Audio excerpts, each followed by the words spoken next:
মুক্ত চিন্তার পথে ভিন্ন মননের খোঁজ, কমিউনিটি রেডিও যাদবপুর। আপনারা শুনছেন কমিউনিটি রেডিও যাদবপুর 90.8 মেগাহার্টজ। এই বেতার সম্প্রচারটি যাদবপুর বিশ্ববিদ্যালয়ের technical education quality improvement programme TEQIP-র অংশ।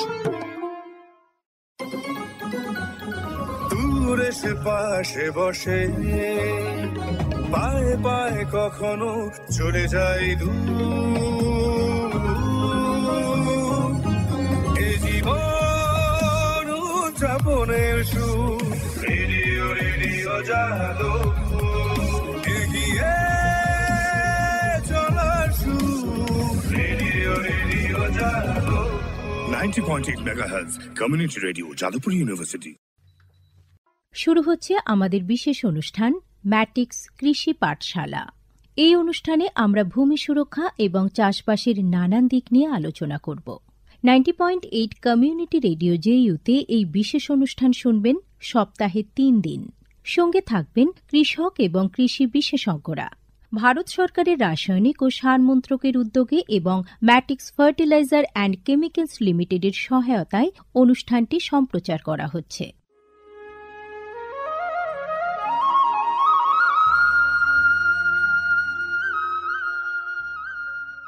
অর্থনৈতিক বিষয় সংক্রান্ত ক্যাবিনেট কমিটি তাদের 28 জুন 2023 সভায় পিএম প্রণাম নামক একটি প্রকল্প অনুমোদন করেছে। এই প্রকল্পের উদ্দেশ্য হল ধরিত্রী ও মৃত্তিকার পুনরুদ্ধার, পুষ্টি, উন্নতি সাধন এবং তা নিয়ে সচেতনতা বৃদ্ধি। গ্রামীণ স্তর থেকে শুরু করে আমাদের সকলের প্রচেষ্টা মাতৃভূমির যত্ন ও স্বাস্থ্য রক্ষার জন্য এই অনন্য পদক্ষেপকে ফলপ্রসূ করে তুলতে পারে। এই প্রকল্পের মূল লক্ষ্য হল কৃষিতে রাসায়নিক সার এবং কীটনাশকের অত্যধিক ব্যবহার দূর করা। বাড়তি ফলনের জন্য সার ও কীটনাশকের অতিরিক্ত ব্যবহার মাটিকে অসুস্থ করে তুলছে, কমিয়ে দিচ্ছে তার উৎপাদন ক্ষমতা। মাটির পুষ্টি আর সুরক্ষার জন্য প্রাকৃতিক অথবা জৈব সারের ভূমি পরীক্ষা ভিত্তিক সুষম ব্যবহার করা প্রয়োজন। পাশাপাশি দরকার জৈব ও প্রাকৃতিক চাষ পদ্ধতি এবং সম্পদ সংরক্ষণ প্রযুক্তি, যেমন সমন্বিত কৃষি ব্যবস্থা, ক্ষুদ্র সেচ, মালচিং, মাটির ক্ষতিকারক খনন না করা, ঘুরে ফিরে বিভিন্ন ফসলের চাষ ইত্যাদি। চাষবাসের এই টেকসই পদ্ধতিগুলো মাটির উর্বরতা বাড়াবে, পরিবেশ দূষণ কমাবে এবং দীর্ঘমেয়াদী উৎপাদনশীলতাকে শক্তিশালী করবে। সারের সুষম ব্যবহার শুধু মাটিই নয়, সার্বিকভাবে পরিবেশের স্বাস্থ্য রক্ষা করে। সুষম সার ব্যবহারের অর্থ হল উদ্ভিদকে তার প্রয়োজনীয় পুষ্টি উপাদানগুলি সঠিক পরিমাণে এবং অনুপাতে, সঠিক সময়ে এবং উপযুক্ত পদ্ধতিতে দেওয়া। সংশ্লিষ্ট রাজ্য বিশ্ববিদ্যালয়গুলি ইতিমধ্যেই তাদের এলাকায় উৎপাদিত ফসলের প্রয়োজন অনুসারে এর ডোজগুলি নির্ধারণ করেছে। সঠিক মাত্রায় সার ব্যবহার করলে ফলন যেমন বাড়বে, তেমনি বাড়বে ফসলের গুণমান। ভালোভাবে পোষিত মাটিতে ফলানো ফল, শাকসবজি ও শস্য প্রয়োজনীয় পুষ্টিতে ভরপুর আর সুস্বাদু হয়। ফলনের বৃদ্ধি আর উন্নত গুণমান আমাদের কৃষকদের জন্য নিয়ে আসবে বেশি মুনাফাও। শুধু বেশি ফসল নয়, উন্নততর ফসল আমাদের লক্ষ্য। এই কৌশলে লাভবান হবে প্রত্যেকে, আমাদের কৃষকরা, আমাদের পরিবেশ এবং সর্বোপরি আমরা সকলে। বিচার বিবেচনার সঙ্গে পরিপোষক ব্যবহার করলে কেবল ফলনই বাড়ে না, প্রজন্মের পর প্রজন্ম জমি থাকে উর্বর। সুতরাং আসুন, একটি উজ্জ্বল এবং স্থায়ী কৃষি ভবিষ্যতের জন্য আমরা সুষম সার ব্যবহারের প্রচার ও অনুশীলন চালিয়ে যাই।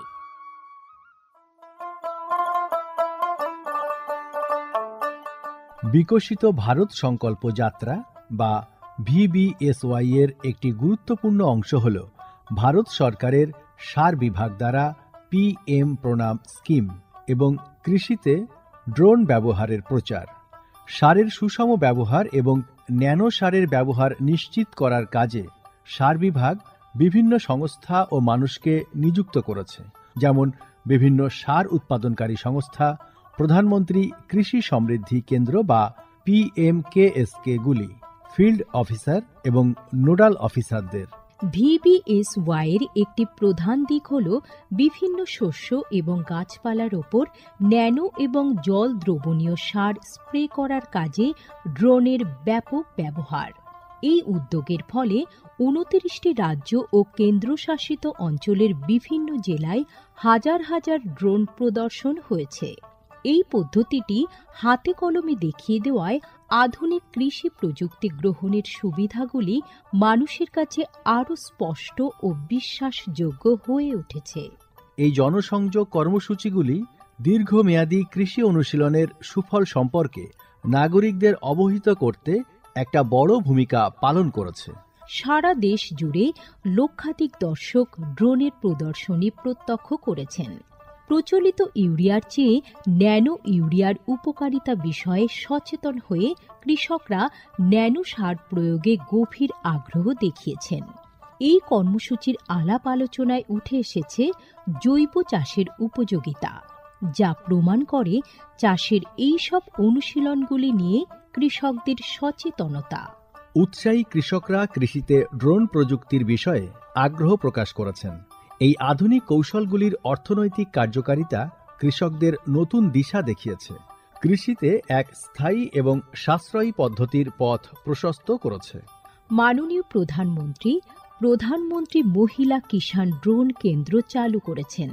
এটি মহিলা স্বনির্ভর গোষ্ঠীগুলিকে ড্রোন সরবরাহ করবে, যাতে তারা এই প্রযুক্তি ব্যবহার করে জীবিকা নির্বাহ করতে পারে। VBSY প্রোগ্রামের রূপায়ণে PMKSK-গুলি সক্রিয় ভূমিকা পালন করছে। একে অপরের সঙ্গে এই সহযোগিতাই আমাদের পাথেয়।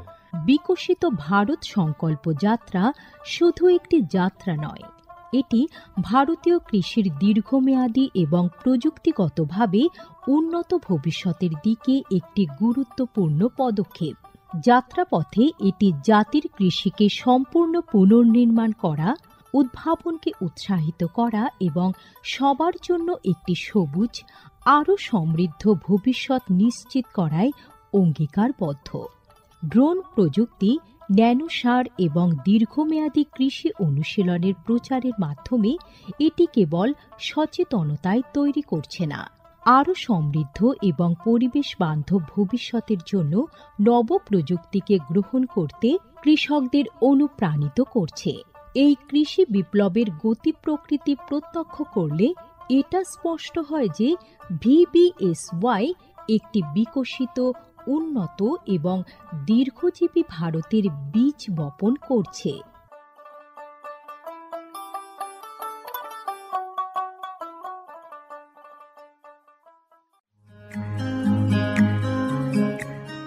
ভারতের যে সার কোম্পানিগুলি সবচেয়ে দ্রুত গতিতে বৃদ্ধি পাচ্ছে, ম্যাটিক্স ফার্টিলাইজার্স অ্যান্ড কেমিক্যালস লিমিটেড তার মধ্যে অন্যতম। পশ্চিমবঙ্গের পানাগড়ে অবস্থিত তাদের কারখানায় বছরে 12.5 লক্ষ টনের ওপর ইউরিয়া সার উৎপাদন হয়। ভারত সরকারের গ্রিনফিল্ড প্রজেক্ট হিসেবে স্বীকৃত এই কারখানায় তৈরি হয় ডক্টর ফসল। ইতিমধ্যেই যা পূর্ব ভারতের সর্বাধিক বিক্রিত ইউরিয়া সার হয়ে উঠেছে। কৃষি উন্নয়ন ও ভূমি সুরক্ষা, ক্ষুধা, অপুষ্টি ও দারিদ্র্য দূরীকরণ, গ্রামীণ এলাকা ও বস্তি উন্নয়ন, লিঙ্গ সাম্য, পরিবেশ, স্বাস্থ্য, শিক্ষা ইত্যাদি নানান বিষয়ের উপর জোর দেয় ম্যাটিক্সের CSR প্রকল্পগুলি। ম্যাটিক্স এক সবুজ ভবিষ্যতের অঙ্গীকার। ম্যাটিক্স কৃষি পাঠশালার আজকের পর্ব আমরা শুরু করছি। আমাদের আজকের পর্বের বিষয় লাউ, কুমড়ো এই জাতীয় ফসলের নানান রোগ। এ বিষয়ে আলোচনা করার জন্য আজ আমাদের সঙ্গে স্টুডিওতে উপস্থিত আছেন উত্তম কুমার রায়চৌধুরী, প্রাক্তন রাজ্য উদ্ভিদ রোগ তত্ত্ববিদ, পশ্চিমবঙ্গ সরকার। আপনাকে স্বাগত জানাচ্ছি আমাদের আজকের এই পর্বে। ধন্যবাদ। আচ্ছা, এই যে লাউ, কুমড়ো এগুলো তো বেশ লতানো জাতীয় গাছ আর কি। হ্যাঁ, তো লাউ, কুমড়ো জাতীয় ফসলের উৎপাদনে রোগের যে গুরুত্বপূর্ণ একটা ভূমিকা আছে, সেটা ঠিক কতটা আছে? এর গুরুত্ব অনেক, মানে প্রভূত বলা যায়। কারণ লাউ কুমড়ো একটা অর্থকরী ফসল। আমাদের যা প্রোডাকশন হয় সেগুলো আমরা কিন্তু বিক্রি করে অনেক লাভবান হই। সেক্ষেত্রে আমাদের যে বাধা, অনেক বাধা আছে, তার মধ্যে রোগ একটা বাধা। এবং রোগের কারণে আমাদের উৎপাদনশীলতা কমে এবং তার ফলে আমরা দেখেছি সাধারণত মানে 8-10% ক্ষতি হয়। এই লাভটা আমরা করতে পারতাম যদি ঠিকমতো আমরা রোগ পরিচিতি বা লক্ষণগুলো কি এটা বুঝতে পারতাম।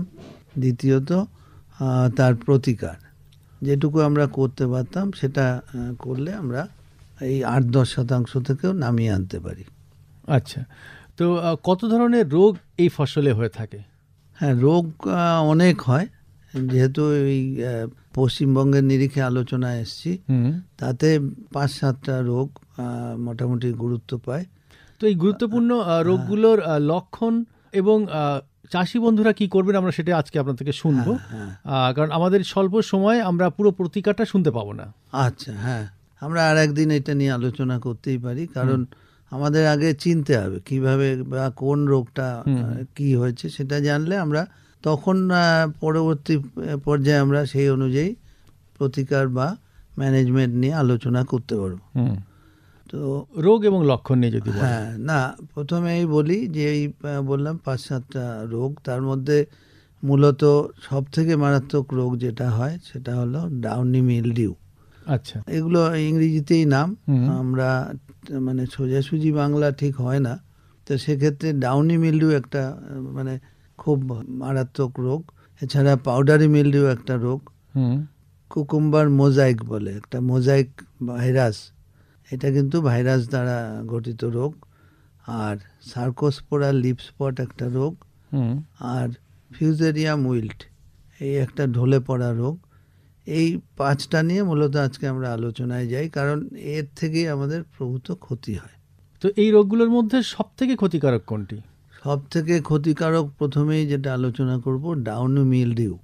আচ্ছা, ডাউনি মিলডিউ রোগটা শুধু লাউ কুমড়ো না, এই ধরনের যা ফসল আছে যেমন বাঙি বা ফুটি বলি যেটাকে, তারপরে শশা, তারপরে উচ্ছে করলা, তারপরে ঝিঙে, আচ্ছা, এই ধরনের যত আছে যেগুলো আমরা মাচায় করে থাকি, মাচায়ও করি বা অনেকে মাঠেও করে, কিছু ফসল আছে কুমড়ো টুমড়োগুলো যেমন, বা আমাদের তরমুজ, এইসব ফসলের ক্ষেত্রে কিন্তু এই রোগটা খুব মারাত্মক। এবং এইটা চেনার উপায় খুব সহজ। আমরা দেখেছি মাঠে, যেটা বললাম যে আমাদের পরিদর্শন করতে হবে। পরিদর্শন করলে আমরা দেখতে পাবো যে যেই ফসলগুলো লাগানো আছে সেখানে সাধারণত সবসময় আমি দেখেছি যে ডাউনি মিলডিউ রোগটা হয়। তো এটা কীরকম দেখতে সেটাকে নিয়ে একটু আলোচনা করি। যেমন হলুদ হয় এবং দাগগুলো কিন্তু গোল হয় না, এই দাগগুলো কোণ হয়। আচ্ছা, মানে 4 কোণা হতে পারে, 5 কোণা হতে পারে, কিন্তু কোণাকুনি হয়। এটা কোনো গোলাকার দাগ না। সাধারণত আমরা রোগগুলো গোলাকার দাগ দেখি। এছাড়া আর একটা জিনিস খেয়াল রাখতে হবে যে এই যে শিরা উপশিরা এর মধ্যেই থাকে দাগটা, একটা শিরা থেকে অন্য দিকে চলে যায় না।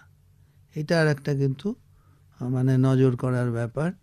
তো সেক্ষেত্রে আমাদের বুঝতে আরও সুবিধা হয় যে এই দাগটা এরকম, মাঠে গেলেই আপনারা বুঝতে পারবেন। আর একটা জিনিস দেখবেন, পাতার ওপরের দিকে যদি তাকাই আমরা দেখব হালকা হলুদ, মানে খুব হালকা, যেহেতু পাতা সবুজ বোঝা যায়, সেই জায়গাগুলো কোণাকুনি 4 কোণা 5 কোণা দাগ দেখা যাচ্ছে। এবং যদি আমরা ওই পাতাটাকে উল্টে দিই, তার পেছন দিকে যদি আমরা দেখি, ঠিক ওই যে হলুদ জায়গাগুলো দেখেছিলাম সেখানে একটা ওই হালকা মানে গ্রে কালার বলে সেই ধরনের একটা দাগ দেখা যায়, যেটা ওপরের রংটা আলাদা, এই রংটা আলাদা। তো সেক্ষেত্রে বোঝা যাবে। এবং অনেক সময় আমরা দেখেছি যে এই ছত্রাকগুলো এই নিচের পাতার থেকে বেরিয়ে আসে, এবং সেক্ষেত্রে কিন্তু আমরা অনেক সময় খালি চোখেই দেখতে পাই। একটু ভালো করে নজর করতে হবে আলোর মধ্যে, তাহলে বোঝা যাবে। আর পরবর্তীকালে যেটা হয়, পাতাগুলো আস্তে আস্তে পুরো শুকিয়ে যায়। আচ্ছা, এবং সেটাকে আমরা মানে কুড়কুড়ে বলি না, সেই ধরনের একটা, আমরা যদি মানে মারাত্মক হয় পাতাটাকে যদি একটু হাত দিয়ে চাপ দিই তাহলে দেখবেন ভঙ্গুর, মানে ভেঙে যাবে। হ্যাঁ, আর পরবর্তীকালে এই পাতাগুলো যদি মাঠেও থাকে দেখা যায় যে মারাত্মক আকার যখন নিয়েছে তখন পাতাগুলো ঝরে পড়ে যাচ্ছে। এবং কিছু ক্ষেত্রে আমরা যদি খেয়াল করি দেখব যে গাছগুলো বেটে মানে ছোট হয়েছে, অন্য নর্মাল গাছের থেকে অনেকটা ছোট এবং পরবর্তীকালে আক্রমণের প্রকোপ অনুযায়ী গাছটা মারাও যেতে পারে। তো ফলের ক্ষেত্রে আমরা দেখেছি যে ফল অনেক সময় ঠিক মতো পাকেও না, আমরা যেটা চাই সেই ধরনের হয় না, তার আগেই ফলটা মানে নষ্ট হয়ে যায়। বা যদি সেই ফল যেমন তরমুজ বা যেটা বললাম আমরা যদি খাইও তার টেস্টও মানে স্বাদও কিন্তু খুব বাজেই হয়, ভালো হয় না। এই জন্য আমাদের এইগুলো খেয়াল রাখতে হবে। এবং পাতার ক্ষেত্রে আমরা দেখেছি যে পুরো পাতাটা ঝরে গেলে শুধু কাণ্ডগুলো, এবং অনেক সময় কাণ্ডেও কিন্তু এর আক্রমণ দেখা যায়, সেক্ষেত্রে কাণ্ডগুলো খড়ের আকার রং নেয় এবং আস্তে আস্তে শুকিয়ে যায়। এছাড়াও আপনি যেটা বলছিলেন যে সাদা পাউডারের মতো দেখতে হয়, এরকম একটা রোগ। হ্যাঁ, মাঠে গেলে এটা আর একটা খেয়াল করবেন, মাঠে শুধু না আমাদের আশেপাশে তাকালেও অনেক সময় আমরা এই রোগটা দেখতে পাই। কুমড়োর পাতায় কিংবা লাউয়ের পাতায় দেখা যাবে। কুমড়ো লাউয়ের পাতায় তো খুবই হয়। সেক্ষেত্রে কি হয় দেখেছি আমরা, ওই মনে হয় যেন হালকা সবুজ, মানে সবুজ পাতার মধ্যে গাঢ় সবুজের মধ্যে হালকা সবুজ দেখে অনেক সময় আমরা ভাইরাসের আক্রমণও ভেবে ভুল করি, কিন্তু তা না। তো ওই জায়গাগুলো খেয়াল রাখতে হবে যে পাতাটার ওই দাগগুলো হালকা সবুজ হয়ে আসছে। পরে আমরা এই দাগগুলো যদি একটু ভালোভাবে নজর করি তাহলে দেখা যাবে এই দাগগুলো কিন্তু একটু কোনাকুনি হয় এবং হলুদ রঙের হয়, হালকা হলুদ, এবং সাধারণত ওই যে আগের রোগটার মতোই যে ভেইনে মানে শিরার মধ্যে আটকে থাকে, এবং এই জিনিসটা আমরা ওপরের দিকে দেখতে পাই। এরপরে যদি আমরা ওই পাতারই নিচের দিকে খেয়াল করি তাহলে দেখা যায় হালকা গোলাপি বা পার্পল কালারের একটা দাগ, এবং সেই দাগগুলো আস্তে আস্তে কিন্তু ওই পার্পল থেকে সাদার দিকে চলে যায় এবং খুব মারাত্মক যখন হয় পুরো পাতাটাকেই ঘিরে নেয়।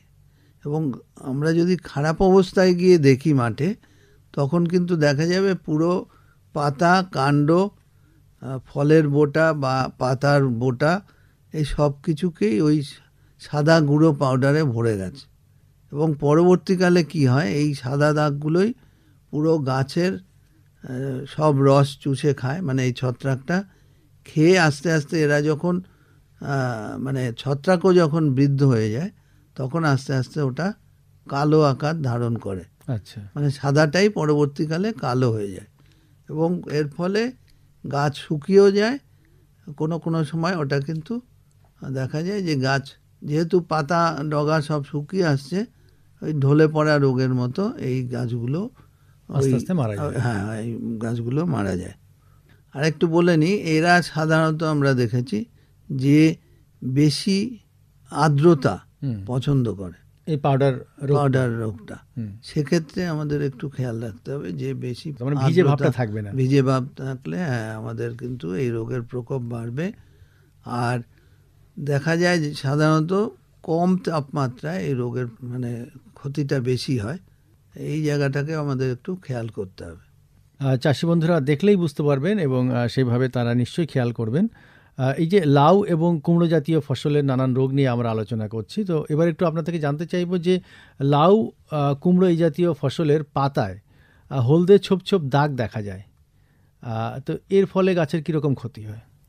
হ্যাঁ, এটা হলদে ছোপ বলতে আমরা একটু খেয়াল করে দেখবেন, আমি লক্ষণগুলো বললে বুঝতে পারবেন। সেক্ষেত্রে আমরা দেখেছি এটা একটা ভাইরাস জাতীয় রোগ, যেটা আমি বললাম ভাইরাসের ওষুধ নেই, যার জন্য আমাদের কাছে এটা একটা চিন্তার বিষয়।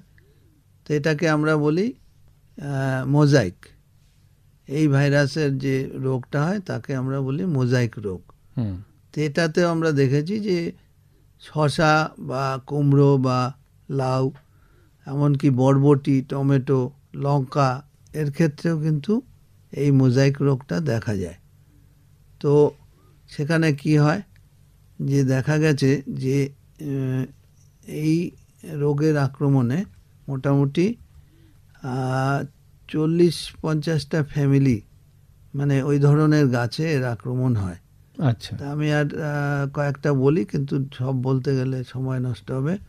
টমেটো, লেটুস বা আমাদের পালং শাকের ক্ষেত্রে আমরা দেখেছি হয়। ফুলের ক্ষেত্রে গ্ল্যাডিওলাস, পিটুনিয়া, ইমপেশেন্ট, এই ধরনের কিছু আছে। তাছাড়া কিছু ঘাসের মধ্যেও কিন্তু এই রোগটা থেকে যায়।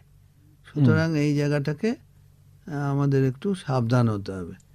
এবার লক্ষণ হিসেবে আমাদের একটু জানা দরকার যে দেখা গেছে যে কচি গাছে প্রথম যদি আক্রমণ হয় এবং গাছটা আস্তে আস্তে বাড়ছে, সেক্ষেত্রে দেখা যায় যে একদম ওই 6 থেকে 8 পাতা যখন গাছের, তখন যদি আক্রমণ হয় তাহলে কিন্তু ব্যাপারটা মারাত্মক হয়ে যায়।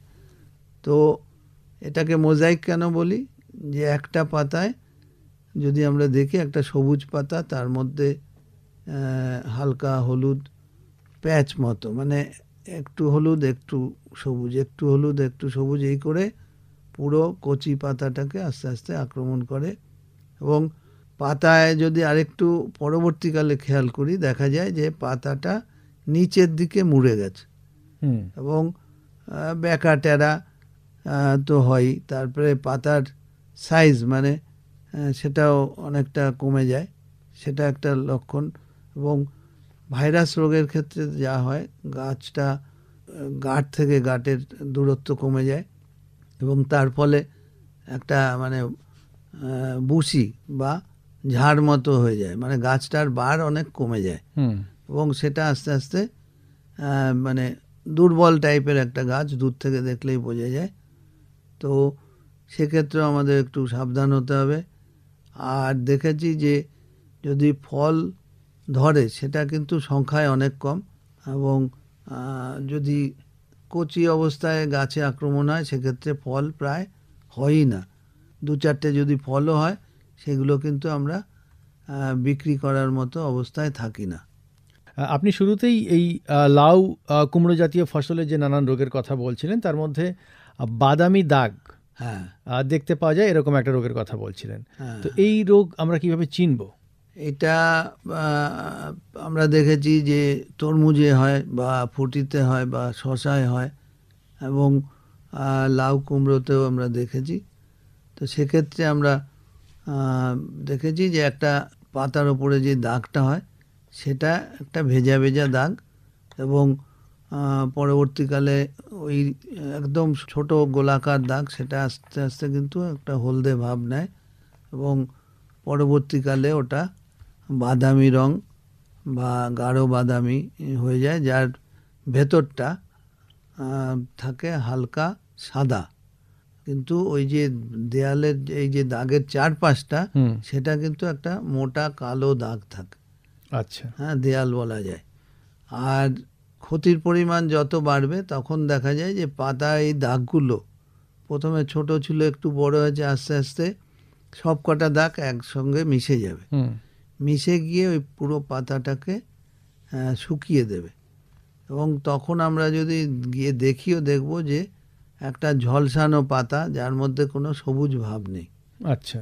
এবং এটা একটা সুবিধা আমরা দেখেছি যে ফলে আক্রমণটা কিন্তু অনেক কম হয়। এটা হ্যাঁ, এটা একটা আমাদের পাতাতেই হয়। হ্যাঁ, এটা আমাদের ক্ষেত্রে একটা ভালো হয়। তো এই মোটামুটি আমাদের এই বাদামি দাগের লক্ষণ। আচ্ছা, আমরা অনেক সময় দেখেছি যে সারা মাঠের মধ্যে কোথাও কোথাও কিছু কিছু গাছ আর কি মরে যাচ্ছে, এটাও কি কোনো রোগের কারণে? হ্যাঁ, ওটা আর একটা রোগ, সেটা আমরা জানি ওই ঢলে পড়া রোগ একটা। ঢলে পড়া রোগের ক্ষেত্রে একটা ছত্রাক দিয়েই হয় মূলত। সেক্ষেত্রে যা হয়, প্রথমে যেদিন আক্রমণ আমরা বুঝতে পারি তখন দেখা যায় যে গাছটা একটু আধা ঝিমিয়ে গেছে এবং পাতাগুলো ঝিমিয়ে গেছে। তো সেক্ষেত্রে আমরা হয়তো ভাবি অনেক সময় জলের অভাবে হচ্ছে, কিন্তু যখন পরপর 2-3 দিন যাব দেখব গাছটা আস্তে আস্তে আরও ঝিমিয়ে যাচ্ছে এবং মানে রিকভার করার কোনো জায়গা নেই। ওই দিনের বেলা একদম ঝিমিয়ে যায়, বিকেলের দিকে আবার মনে হয় ঠিক হয়েছে, কিন্তু 4-5 দিনের মাথায় এই গাছটা কিন্তু একেবারে ঢুলে শুকিয়ে মরে যাবে। আচ্ছা, তো সেক্ষেত্রে দেখা গেছে যে এই রোগের জীবাণু সাধারণত মাটির মধ্যে থাকে। শেকড় দিয়ে যে খাদ্য নালিকার সঙ্গে খাবারটা উপরে যায়, সেই খাবারটা যে নালিকা দিয়ে যায়, ওখানে কিছু জায়গা আছে যেখানে এই ছত্রাক গিয়ে বংশ বিস্তার করে ওই নালিকাটাকে বন্ধ করে দেয়। আচ্ছা, তো সেই বন্ধ করার ফলে ওপরের দিকে খাবার যেতে পারে না, যার ফলে এই গাছটা ঢলে পড়ে। তো সেই জন্য ওই গাছ থেকে কিন্তু আমরা গাছও পাবো না, ফল তো ফুল মারাই যাবে, মারাই যাবে। তাহলে আমরা আজকে লাউ কুমড়ো জাতীয় ফসলের নানান রোগ কিভাবে চিহ্নিত করব, কিভাবে কৃষক বন্ধুরা দেখে বুঝবেন যে কোনটার কোন রোগ, কি লক্ষণ, সেগুলো আমরা শুনলাম। আমাদের আজকের সময় শেষ। ম্যাটিক্স কৃষি পাঠশালার আজকের পর্ব আমরা এখানেই শেষ করব। আজকের পর্বের বিষয় ছিল লাউ কুমড়ো জাতীয় ফসলের নানান রোগ। এ বিষয়ে আলোচনা করলেন উত্তম কুমার রায়চৌধুরী, প্রাক্তন রাজ্য উদ্ভিদ রোগ তত্ত্ববিদ, পশ্চিমবঙ্গ সরকার। আপনাকে অনেক অনেক ধন্যবাদ। ধন্যবাদ।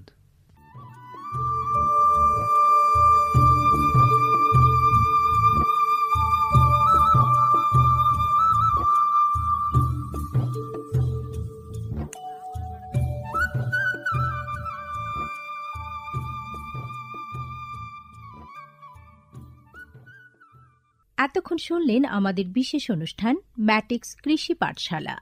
ভারত সরকারের রাসায়নিক ও সার মন্ত্রকের উদ্যোগে এবং ম্যাটিক্স ফার্টিলাইজার অ্যান্ড কেমিক্যালস লিমিটেডের সহায়তায় অনুষ্ঠানটি সম্প্রচার করা হলো। কেমন লাগলো এই অনুষ্ঠান আমাদের জানাতে পারেন 0332457260 নম্বরে। আপনারা আমাদের মেইলও করতে পারেন radio.ju@gmail.com এ। আমাদের ইউটিউব চ্যানেল রেডিও জেইউ, এখানেও আপনারা এই বিশেষ অনুষ্ঠানটি শুনতে পারেন। আর আমাদের ইনস্টাগ্রাম আইডি radio_JU আপনারা ফলো করতে পারেন। আজকের মতো ম্যাটিক্স কৃষি পাঠশালা এ পর্যন্তই। শুনতে থাকুন কমিউনিটি রেডিও জেইউ 90.8 মেগাহার্টজে। ভারতের যে সার কোম্পানিগুলি সবচেয়ে দ্রুত গতিতে বৃদ্ধি পাচ্ছে ম্যাটিক্স ফার্টিলাইজার্স অ্যান্ড কেমিক্যালস লিমিটেড তার মধ্যে অন্যতম। পশ্চিমবঙ্গের পানাগড়ে অবস্থিত তাদের কারখানায় বছরে 12.5 লক্ষ টনের ওপর ইউরিয়া সার উৎপাদন হয়। ভারত সরকারের গ্রিনফিল্ড প্রজেক্ট হিসেবে স্বীকৃত এই কারখানায় তৈরি হয় ডক্টর ফসল। ইতিমধ্যেই যা পূর্ব ভারতের সর্বাধিক বিক্রিত ইউরিয়া সার হয়ে উঠেছে। কৃষি উন্নয়ন ও ভূমি সুরক্ষা, ক্ষুধা, অপুষ্টি ও দারিদ্র্য দূরীকরণ, গ্রামীণ এলাকা ও বস্তি উন্নয়ন, লিঙ্গ সাম্য, পরিবেশ, স্বাস্থ্য, শিক্ষা ইত্যাদি নানান বিষয়ের উপর জোর দেয় ম্যাটিক্সের সিএসআর প্রকল্পগুলি। ম্যাটিক্স এক সবুজ ভবিষ্যতের অঙ্গীকার। দূরে সে পাশে বসে, পায়ে পায়ে কখনো চলে যায় দূর। এ জীবন উদযাপনের সুর, রেডিও রেডিও যাদবপুর, এগিয়ে চলার সুর, radio radio Jadavpur. 90.8 megahertz community radio, Jadavpur University. মুক্ত চিন্তার পথে ভিন্ন মননের খোঁজ, কমিউনিটি রেডিও যাদবপুর। আপনারা শুনছেন কমিউনিটি রেডিও যাদবপুর 90.8 মেগাহার্টজ। এই বেতার সম্প্রচারটি যাদবপুর বিশ্ববিদ্যালয়ের technical education quality improvement programme TEQIP-র অংশ।